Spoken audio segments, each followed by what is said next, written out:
정부가 철강과 석유화학, 운송 분야에 대해서도 업무 개시 명령을 내렸습니다. 시멘트 분야 업무 개시 명령이 내려진 지 9일 만입니다. 정부의 화물연대에 대한 운송 복귀 압박 수위는 점차 높아지는 모습입니다. 김장현 기자 전해주시죠.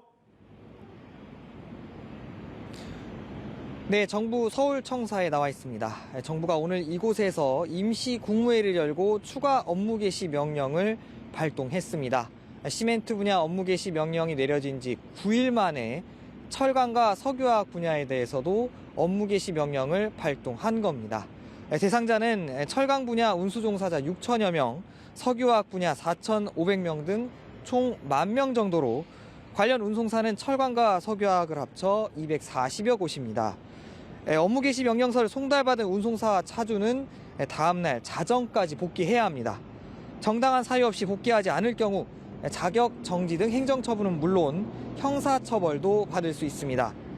철강과 석유화학 분야 운송 거부로 업계 추산 약 2조 6천억 원 규모 출하 차질이 발생하자 정부가 추가 압박에 나선 것으로 보입니다.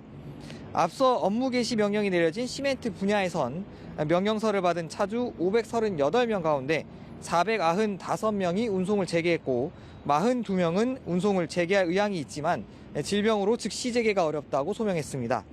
정부는 미 복귀자 1명에 대해 고발과 행정처분을 요청한 상태입니다. 정부의 강경 대응으로 물류 회복세가 이어지고 있지만 15일째를 맞이한 화물연대 파업, 여전히 강대강 대치가 지속되는 거죠?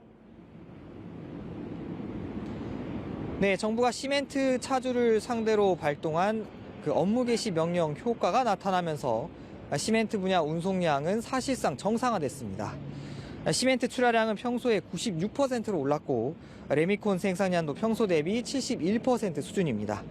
하지만 철강제는 평시 대비 52%만 출하 중이고 석유화학 수출 물량도 평시 25%에 불과한데요. 정부가 추가 업무 개시 명령을 내리자마자 합동조사반을 현장에 투입해 운송 거부자를 확인하면서 업계에선 물류 정상화 기대감을 보이고 있습니다. 한편 정부는 화물연대 조합원 5,200명이 전국 170곳에서 집회를 열거나 대기 중인 것으로 파악하고 있습니다. 정부는 화물연대가 복귀해야만 안전운임 일몰제 연장도 논의할 수 있다며 선복귀 후 대화 입장을 분명히 했습니다.